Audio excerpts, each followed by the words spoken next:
All right, welcome back to the show. Today I'm here with Paul again on the Gene Media Paulcast, and we are talking about the loose ends and how to tie them up, or do you need to tie them up? What do you think, Paul? Well, this is, like I was saying before when we were going over our notes, something I'm particularly guilty of is I'll either muse of an idea and get my classical guitar out, and I'll play it for a bit and be like, this is awesome. And then I'll finish that beer and finish another beer and finish another beer, not record it, and it's gone. Or write it down or something. And there's one of them. And then the other thing I often do is I will get out to the stage of recording it, and I'll start putting in all the tracks and getting it together, and then I'll never revisit it. Without a band, I find that I won't finish anything without coming to you and helping me get it finished. Yeah, definitely. Talking about the, I don't know. Well, this project that you're working on, like when you personally work, are you a routine worker or are you when the muse strikes you?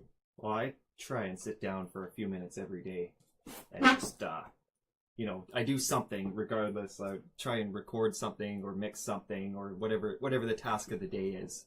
I'll just try and do it at, regular intervals, whether it's 15 minutes, that's all I have time for today, just a quick little practice on the guitar to keep the chops up, or if it's just like a recording, got to get this song done, so I'll sit down and, okay, so for 1 hour, I'm going to sit down and do focused kind of attention on this project. That's my preferred method of choice, but, sometimes it's just like, get a song idea, think about it, maybe play it a little bit, and then it's gone, and then forget about it for a few weeks, but then a few weeks later you think, oh, I had this great song idea. Oh, no, that's the same idea from like a few weeks ago, so there's multiple approaches here. I prefer the structured, sit down and focus for a couple, whether it's 15 minutes, an hour, 4 hours, whatever works for you. But the focused effort and attention, because you're not going to get that inspiration if you don't start, right? You could sit on your couch and have an idea for a song. You could have ideas for songs all day, but if you don't actually do anything, then nothing's going to happen. And once you start doing it, it just starts to it starts to develop, and like one idea leads to another idea, and you get, that flow. So that's, to me, that's kind of where it comes from. Yeah, and I'm more of a binger, really. I'll start and I'll work. You're doing 15 minutes a day, and you'll get to the same amount of time, and I'll do 4 hours in one day, and then won't play again for a week. And it's not the idea or the making it. It's the I don't know what it is. I can't do the polish. I can't, what do you, you're just doing that collaboration now, and you polished it, or you put it together, you've got the pieces, you're working on it, and I would have got the first steps down and then just stopped. And do you, in your regiment of practice, do you put in, that's what I was curious, is did you put in the same time? Did you do your 15 minutes of practice and your 15 minutes of audio engineering, or do you just, what is the routine? Oh, for that particular song, it's finished now, by the way. It's called All Decide for One. It's Cody Gene on Spotify. Add it to your playlist today. Yeah. So anyways, that song, it was a year of writing, practicing, stopping, letting it rest, forgetting about the song, picking it up again. And, finally I was like, okay, well, it's got to get done. So I just sat down and did it. Nice. But once I started, it kind of fell together fairly smoothly. But that comes from the practice of doing the 15 minutes a day to keep the skills. Because if you're just doing a 4-hour run once a month or whatever, then you're going to lose the chops. And it's like, how do I set up my electronic drum kit again so I can practice? I don't remember, but luckily I have 4 hours to figure it out. And then suddenly 1 hour of your time is spent trying to set up your equipment again because you forgot how. Because that's how you kind of build the I do that with my hard lines all the time. Yeah. Set them up, run them, and then I'll move them to somewhere else, forget how they work. Yeah, that's why the constant you need constant practice until you can commit it to the long-term memory. Well, another question I had for you was in that event of letting the song rest, I find when I come back to them, I don't like them and I want to abandon them, or I want to change them so much that they're not the same. But do you ever find that you come back to them and you're going to add to them or make them better? Or do you just do what I do and you kind of, I get to it and I'm like, this is the core. I'm rewriting the whole thing. And I just start over. Well, I don't know. To me, it varies. It depends on the song, right? Some songs are this is how it has to be, and you never forget it. It's always been the same. And some are just, it's not quite right. Let's go back to the drawing board. That's why it took that last one a year, because it's like I knew roughly how I wanted it to go, but I wasn't quite sure, and I didn't know how to sing yet, and all these other things going on. So it's all, it really depends on what you're doing. Nice. Yeah, no, that was another thing. Is Don't be afraid to, like, if you got to rewrite the song, if it's not right, then it's not right. That's what I'd say. Yeah. No, that was just something, because I have trouble revisiting them and leaving them. Like, was it, there's sometimes if it isn't broke, don't fix it. And I find that when I revisit it, there's always something I don't like. Or I have that it's fine the way it is, all busted and out of time, and I'll get to it one day, and I never will. Yeah.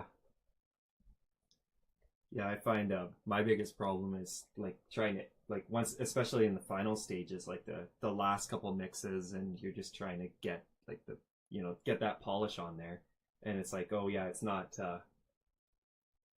nothing's sitting right, and it's never finished, and you're just agonizing over these tiny minute details that maybe like nobody's gonna notice at the end of the day, or like only you or somebody with like a set of golden ears is gonna know.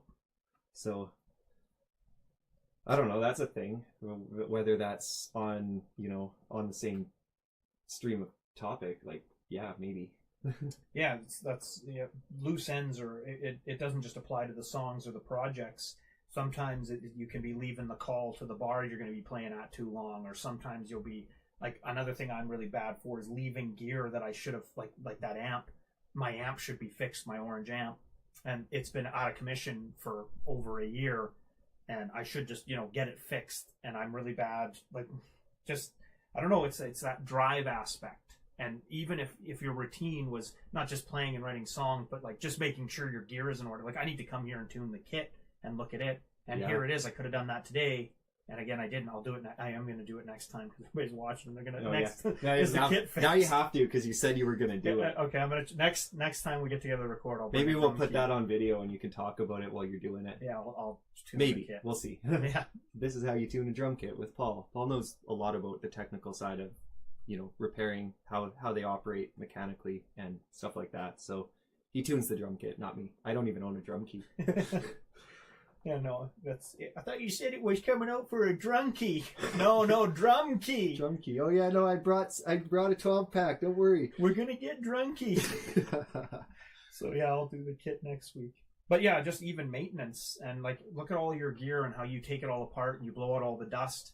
That's actually a loose ends thing too, and routine is, do you schedule up maintenance, or are you like me and you don't fix it till it's broke? I fix it when it breaks. Yeah. Sometimes I like to like play around with it, because like, oh, I don't want to use the Celestions in the Marshall amp. I want to use the Eminence, so I'll take it apart and do it just on a whim, because it's fun. But yeah, usually once it breaks, it gets fixed, and until it breaks, it's usually good enough. But that's just me. I mean, definitely, if I had my way, I'd just keep everything in top shape all the time, and nothing would ever break, because I'm super careful. But can't always be careful, right? For the amount of gear we have and the amount of stuff and practice and the time, we actually should schedule up a maintenance day and like tune the guitars, string the ones that need stringing, fix the kit, blow the dust out all the pots and out of the mixer. Like, we really... mixer has to be cleaned, by the way. That mixer needs to be taken apart. It's got 4 years of basement dust built up in it. And that is going to be something. Yeah, the fan barely even spins. Luckily, we it might still change functions. out the fan, yeah. Might change out the whole mixer. Yeah, that too.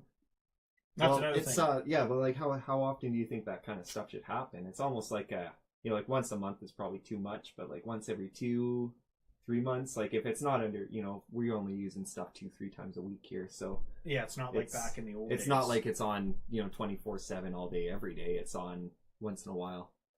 And yeah, it's I don't know, repairing gear, that's a thing. We could talk about it later. Let us know if you want us to talk more about that topic, or if you want to see Paul tune a drum kit. Yeah, maintenance. And Paul Paul bring it, get drunky and tune a drum kit.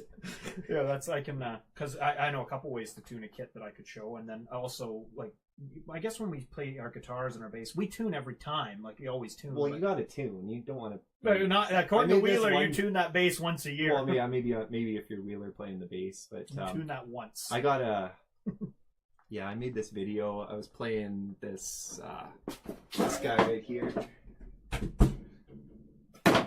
in drop C with zero tuning. The old through core. Yeah. The old heavy metal guitar. I was playing it in drop C. It was barely tuned. It was a joke though. It was through a line 6, also through a Digitech RP50. It was a blast. Maybe we'll edit that in. We'll see. Open C. Anyways, we're at the time limit now, so it's time to end the video. Any last words? Look after your gear.